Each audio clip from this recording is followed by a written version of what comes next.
The 80th session of the United Nations General Assembly is going on from 22nd September up to 30th of September. That means it will end tomorrow. Now, this a week high level meeting is under the theme of Better Together, 80 years and more for peace, development, and human rights. This theme comes at a pivotal moment to renew global commitment to multilateralism, solidarity, and shared action for people and planet. Now, this year's high level week highlights the urgency of delivering on the promise of the Sustainable Development Goals and reinvigorating global cooperation. Of course, our interest is on Africa. Now, as a UN General Assembly, Africa spoke with power and clarity. But the question is now what? After this eloquent speech that we have been listening for the past 1 week. Now what? What are our leaders when they go back to home? What are they going to do? That is the main question. But before we try to answer that, we are going to build, what this high-level meeting of the United Nations General Assembly means and what did the African leaders say. This kind of things so that it can build up and lead us. What are the urgent things that the African leaders should do after all this lavish party of speeches that they have been having at the United Nations? Now, my inspiration for today is an article that I have read written by Desiree. Let me just make sure his full name so that you know who this writer, because I find it really interesting every time when the African Union has a conference or Africans have somewhere some kind of thing. He shares his reflection. Yeah, his full name is Desiree Azogbavi. So that's where I'm coming from, and I will be sharing directly some of his thoughts from this article. Now, the thing is that, first of all, let me just say this. Now, what does the United Nations General Assembly, this high-level meeting of presidents and world leaders means? First of all, this speech that we have been hearing for 1 week, that it means that they set like a ton of international negotiation for the year ahead, meaning from September now 2025 up to next September 2026. It also reveals new alignment of countries and regional evolving positions. Another thing is what this speech or this high-level United Nations General Assembly provide is that it provides a roadmap for advocacy at a national, regional, continental, and global levels, which you see mostly with regards to climate change. So now from the United Nations General Assembly lavish party if you can call it also a jamboree, we also look at how the African leaders, whether they will follow through and walk their talk or not, meaning this meeting will also serve as, as a point of reference to hold our leaders accountable. This is what you spoke at that United Nations level. This is the challenges that you have listed out. These are the areas that you have said you would like to work on, or you like to get assistance from the world. So there are different things that they say there that you can hold accountable your own governments, or use it as a reference, as a point of reference. Now, the first thing to ask is that, of course, how did African leaders spoke? As I said, they spoke with powerful speech that you don't get to hear them when they have a bilateral meeting or any or even in the African Union, and also there's a kind of clarity, in terms of what Africa demands. For example, the issue of getting a permanent seat as the United Nations Security Council was mentioned by a number of African governments or heads of states at the United Nations General Assembly. So you have from Cyril Ramaphosa of South Africa, to Kenya's William Ruto, also Nigeria. You have Botswana, from the new presidents as well. You have Botswana, Namibia, and of course you have also the Alliance of the Sahel states, which they have underlined that the issue of resource sovereignty, and also pointing out this foreign terrorism, or this export of terrorism to the Sahel states. They have really clearly, this prime minister of all three countries have most of the things that they have said is similar, but that was really the main thing that they have talked about. So we have really get to hear not only an eloquent speech, but also a powerful one that position Africa on the right place if those demands are, of course, met by their global partners. Now, there is, just to clarify, there is a difference between the United Nations Security Council and the United Nations General Assembly. This conference is, or this meeting is, a United Nations General Assembly.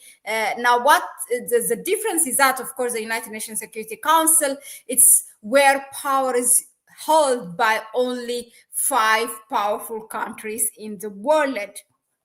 And but when it comes to United Nations General Assembly, there is a kind of equality. Everybody gets to speak. It's one country per one vote, and then per one voice. So they highlight their priorities in this speech, and also what are the challenges. Most of them also, they have mentioned resource sovereignty. Now, what did specifically Africa say? Now, as much as the context of the context of those speech is diversified, but also you get to see there's this shared priority. For example, you have the reform of, they have called for a reform of global institutions, such as like United Nations Security Council, there's no African country that is represented in the permanent seat, and that is unacceptable. Africa has members of 55 countries. That is literally 1/3. It becomes close to 1/3 of the, or 1/4. I think it's a quarter. It's a quarter of, or a little more than a quarter of the total member countries in the United Nations. And also, another thing is the reform of global financial institutions. These are the things that are really have been raised by presidents like Cyril Ramaphosa, Ruto, Ghana's also Mahama as well. Now, another thing from what the African leaders have raised is that the debt and justice and financing for development. Now, I'm going to share this directly from the article. So, debt, justice, and financing for development. Now, debt burdens and high borrowing costs were among the most pointed concerns. Leaders condemned the Africa premium in international finance, where countries on the continent pay exorbitantly to borrow. Ghana and Nigeria pressed for a reset of the global financial system, while several of them have called for a sovereign debt restructuring framework and an African credit rating agency. The main question is, should Africa's scarce resources continue going to debt service or to health, education, and climate resilience? Now, the third thing that has been raised by the African leaders from their speech is that from aid to trade and resource sovereignty. Now, the shift from aid dependency to trade and industrialization was a rallying cry at the United Nations General Assembly. Rwanda urged a transition from aid to trade, meaning I'm doing this, it's a quote, a transition from aid to trade. Ghana also declared the future is African, emphasizing resource sovereignty. Nigeria underscored that countries hosting critical minerals must benefit from local processing and value addition. Well done. Repeatedly, delegations stressed that Africa's minerals, energy, and use must power development on the continent, not enrich external actors. You know why I find it difficult, really? But also, they are contradicting themselves. It is themselves, these governments, who are also exporting the educated youth from the continent to these developed countries to the West. Okay, but look at them, what they are talking at the UN. Now, the fourth point that has been raised by the African leaders is that climate justice and technology equity. I shouldn't say African leaders, but also I think Caribbean, the Caribbean countries as well. They have shared what the African leaders have said. Okay, now under climate justice and technology equity, now African countries spoke largely one voice on climate injustice. The continent contributes the least to global emissions, but suffers the most from floods, droughts, and displacement. They demanded predictable climate finance and operationalization of the loss and damage fund. Technology was also on the agenda, with Nigeria insisting that AI must mean Africa included. I love that. And Namibia calling for global standards to regulate artificial intelligence. And of course, peace and security was also one of the points or the main issues that the African leaders have raised. Now, under this topic, conflicts and instability were raised consistently from Sudan to the Democratic Republic of Congo to Gaza. Many delegations warned that peace cannot be achieved by force alone, but through mediation and prevention. Uganda and Sierra Leone emphasized region-led stabilization and justice for survivors of violence. Many speakers insisted that selective outrage in international responses, in terms of compassion for some crises but neglect of others, undermines global credibility. Taken together, African leaders demanded equity, agency, and coherence in global governance. The unifying theme was that Africa does not seek charity, it seeks justice and partnership. That's why I said, as much as the contexts were diversified, but there was a shared priorities that was consistently and coherently raised by these heads of states from our continent. Well, now I am going to look at now the big question, okay, which is what should be done. Let me just, what should be done? That's the main question that we have to ask. Now, continuing with this article, look, now what? There are strong words, but also weak delivery. Now, after listening to Africa's delegations at the United Nations General Assembly 81 cannot deny that the speeches were powerful.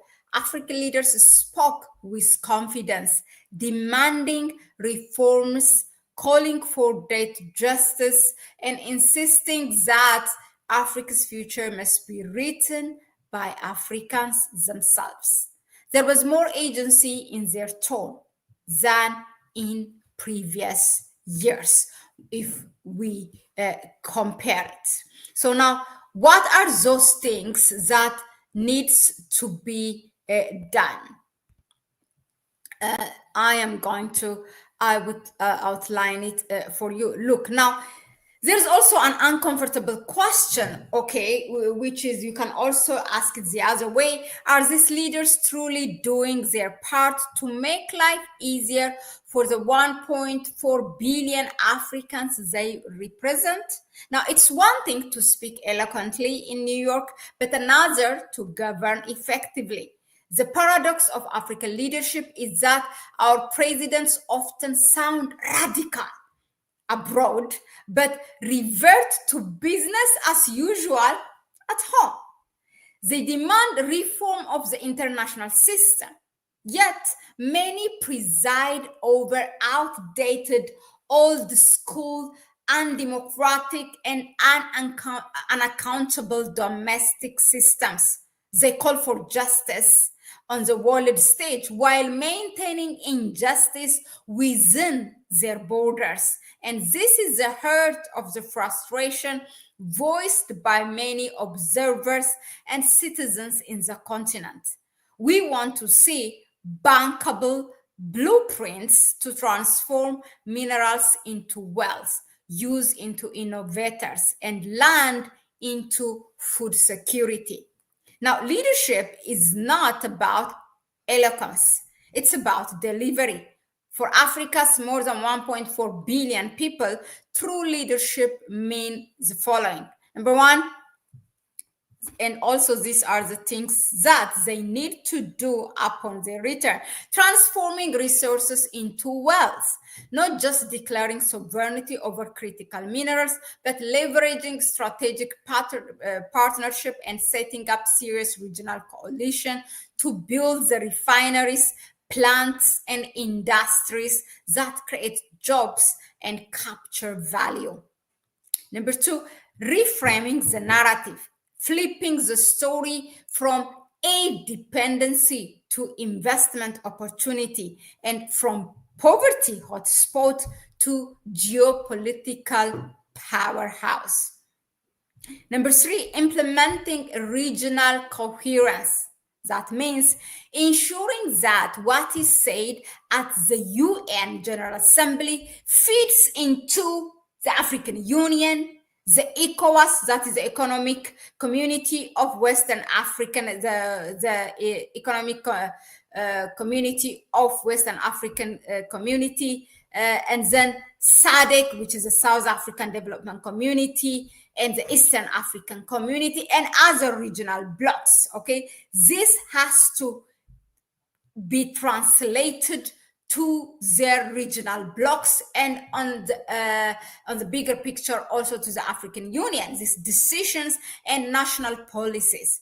Empty speech without policy follow-up and actions that change people's life are just simply a betrayal to the more than 1.4 billion people of the continent.